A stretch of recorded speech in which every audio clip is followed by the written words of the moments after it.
ডেবরায় 13,000 নিষিদ্ধ cough syrup উদ্ধার করল ডেবরা থানার পুলিশ। কারবারিদের তল্লাশি শুরু পুলিশের। পিকআপ ভ্যান ভর্তি 13,000 কফ সিরাপ উদ্ধার করল ডেবরা থানার পুলিশ। ইতিমধ্যেই দুজনকে আটক করে জিজ্ঞাসাবাদ চালাচ্ছে ডেবরা থানার পুলিশ।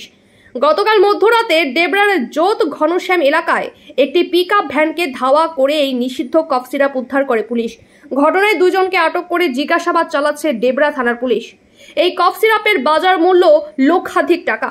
পুলিশ সুপার ধৃতিমান সরকার জানিয়েছেন, ডেবরা থানার পুলিশ পিকআপ ভ্যানটিকে ধাওয়া করে ধরে দুজনকে আটক করে জিজ্ঞাসাবাদ চালানো হচ্ছে। যোধ ঘনশ্যাম থেকে আষাঢ়ি 16 নম্বর জাতীয় সড়কের দিকে আসছিল গাড়িটি।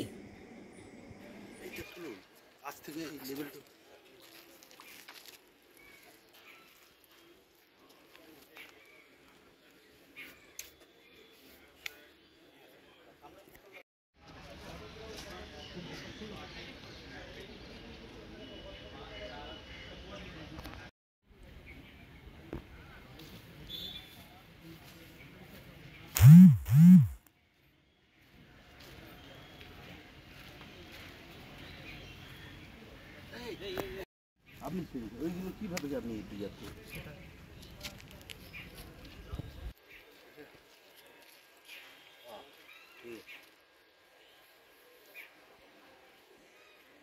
এইটা খুলুন, আজ থেকে লেভেল